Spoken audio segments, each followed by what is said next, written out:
Bonjour et bienvenue dans ce point sur l'évolution du marché courant le mois d'octobre.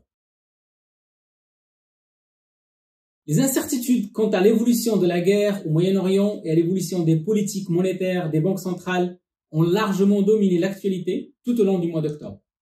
Par ailleurs, la croissance aux États-Unis est sortie beaucoup plus solide que prévu et cette résilience fait exercer une pression haussière sur le taux d'intérêt des emprunts d'État à long terme.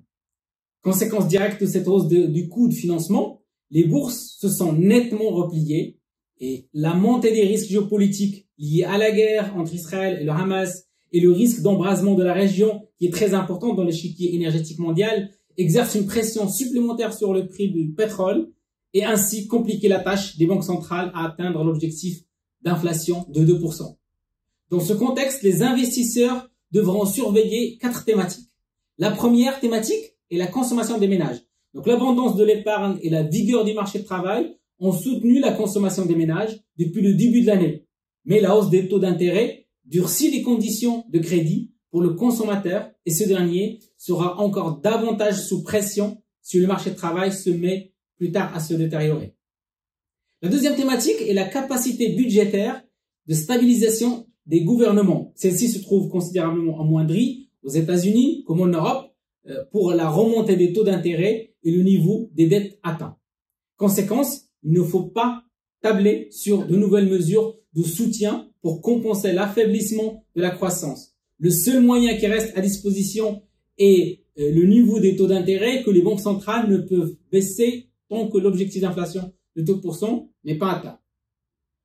La troisième thématique est la situation des entreprises. Nombre d'entre elles commencent à subir les durcissements des conditions financières et leur activité s'affaiblit, surtout côté PME.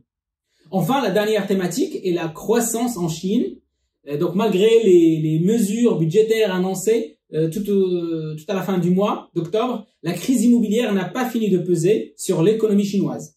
Donc, l'économie chinoise devrait donc croître à un rythme ralenti et ne sera donc plus le même moteur de croissance que par le passé. Pour le commerce mondial, la bonne nouvelle est que le gouvernement chinois met en œuvre des mesures pour assurer une transition douce vers un régime de croissance, certes plus lent, mais quand même plus équilibré. Sur le mois d'octobre, les marchés actions ont beaucoup souffert. Donc, les marchés américains ont fini à moins 2,21, le marché européen à moins 2,70. Nos allocations ont souffert de cet environnement de marché baissier. Notre profil dynamique a baissé de moins 1,90. Profil équilibré a baissé de moins 1,67 et le prudent finit à moins 1,45%. Donc en conclusion, dans un contexte de durcissement des conditions financières, de ralentissement de l'activité économique mondiale et de risques géopolitiques, les investisseurs devront plus que jamais s'efforcer de construire des portefeuilles résilients, c'est-à-dire privilégier les actifs peu risqués et de qualité et les entreprises dont les bilans sont solides. Et en général, dans cet environnement, prudence et diversification restent les maîtres mots pour les investisseurs.